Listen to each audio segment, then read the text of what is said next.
everyone, and welcome to Daily Newspaper Analysis, which is brought to you by LawSikho. So today we will discuss two articles. Both are from the Hindu newspaper. The first is Tote Yas and Planning for the Next. So this talks about the problem of cyclones and other disasters that have actually impacted India and how can India mitigate these things. The second article is Finding a Healthy Way to Cook, which talks about a cleaner cooking energy. And this again talks about the Ujjwala Yojana, the 2.0 version, which has been recently launched by Prime Minister Narendra Modi. This newspaper analysis is presented by me. My name is Sheva Khan. I am a law graduate and had completed my law degree in the year 2019 from Uttaranchal University. I have been the batch gold medalist. I have also been a national debater as well as a public speaker, and here at LawSikho, I'm working as the manager for Current Affairs Vertical. If you wish to connect with me or find me, you can always find me on my LinkedIn as well as Twitter handles. The links to both are available in the description box below. Let's see what is a multiple choice question from yesterday's discussion. Which article of the Indian Constitution talks about control over subordinate courts? Your options are Article 214, Article 235, Article 345, or none of the above. If you know the answer, you can put it down in the comment section below. This is the descriptive question for the day. What are the major disasters that affect India? What can be done to mitigate their impact? So let's quickly get started with the discussion of the first article of our day, which talks about mitigating the measures for cyclones in India. So severe cyclones, as we have recently witnessed, Tote and Yas. Tote, which was there on the western coast of India, that made a landfall on Gujarat, and Yas, that was on the eastern coast of India, which made a landfall in Odisha, have made landfalls on the west coast and the east coast. And the effects of these two cyclones have been due to the increasing sea surface temperature in the northern Indian Ocean, and geoclimatic conditions in India have led to rise in the frequency of devastating cyclones in the coastal states. Yes, of course, India, and specifically a few coastal states like Odisha, West Bengal, Maharashtra and Gujarat are prone to the cyclone formation and the impact of cyclone. But in the recent times, due to the climate change as well, and due to the increase in the sea surface temperature and changes in the geoclimatic conditions in the northern Indian Ocean, the frequency of these devastating cyclones have definitely increased. Let's understand that what is the economic cost of such cyclones. So cyclones are the second most expensive in terms of costs, that account for 29% of the total disaster-related damages after floods, that actually cost 62% of the economic damage. So let's say if all the disasters in total cost 100% of the damage, so out of it 62% is caused by the floods in India, and definitely floods are the most disastrous. And on the second number, we have the cyclones that cost us 29% of the economic disaster. During the time of 1999 to 2020, that is in these 21 years, the damages there were between $2,990 million to $14,920 million, and damages increased 9 times during this period. So definitely we have to see that the frequency of these cyclones have increased, and thus the economic damages or devastation caused due to these cyclones have also increased. India also lost around 2% of its GDP and 15% of total revenue over 1999 to 2020. Now you might wonder that 2% of GDP might not be that huge an amount, but just consider that what huge size economy India is, and just consider that even 2% of this huge economy would be such huge amount. And that is why due to these disasters and specifically the cyclones, India has lost around 2% of the GDP and about 15% of total revenue during this same time period. Also, cyclones are the third most lethal disasters in India after the earthquakes, that are 42% responsible for the entire deaths. 199 people died this year in 2021, and 37 million have been affected, which is definitely a very, very huge number.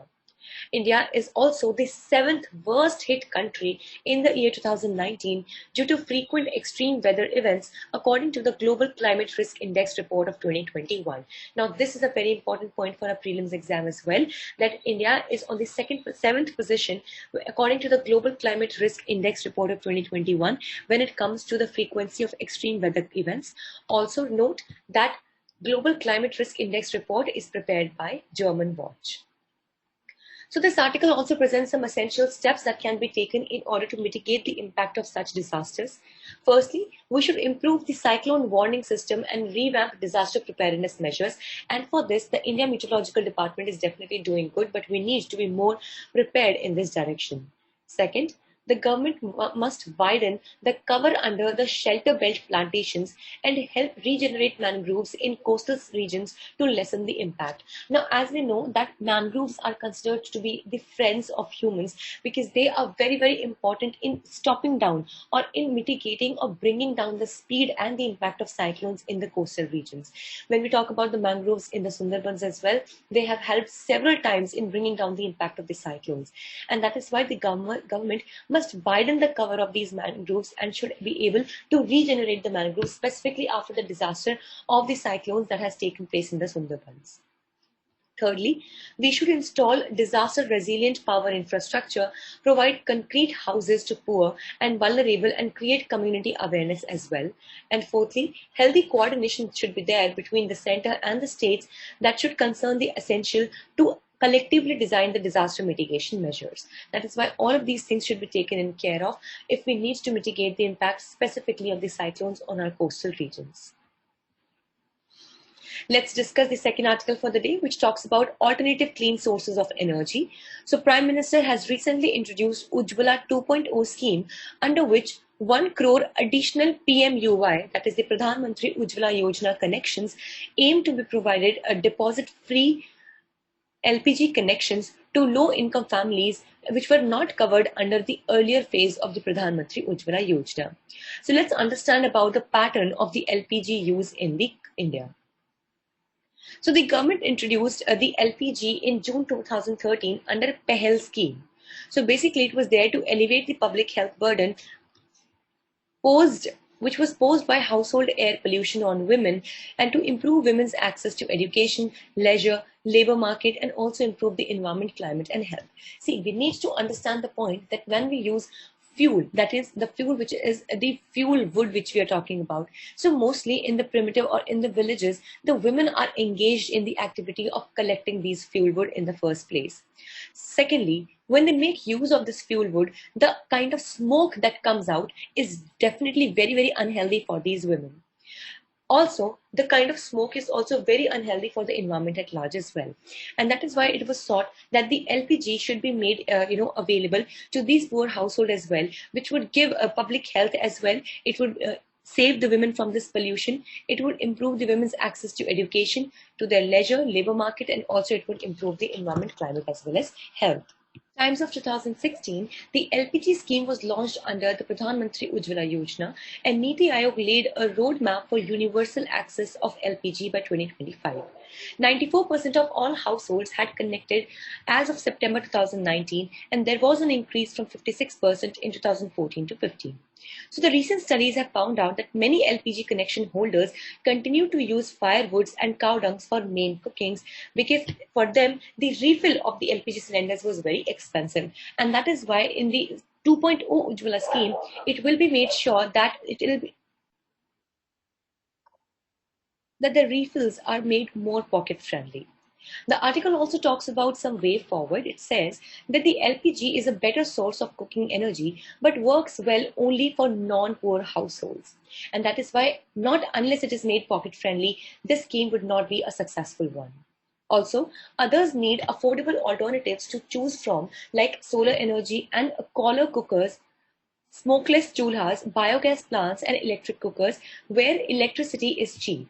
Also, good research and development efforts are needed in both public as well as private sectors to explore the alternatives. And that is why we should do an all-encompassing approach if at all we want schemes like Pradhan Mantri Ujjwala Yojana 2.0 to be successful one and to really be beneficial for the poor people in the country. So this was all for the day. Do not forget to catch the podcast of the discussion on Daily Newspaper Analysis podcast on Spotify, Google, Anchor, as well as Apple Podcast. Also, if you wish to download the PDF of today's slides, you can join a Telegram channel. You can scan this QR code that you can see on our screens, or you can also click the link which is available in the description box below. Also, for other crisp content, do not forget to follow us on our official Instagram channels for Judiciary, CLAT Prep as well as UGC Net in case you're preparing for any of these exams. If you like this discussion, do give it a thumbs up and do not forget to subscribe to our channels. Thank you so much.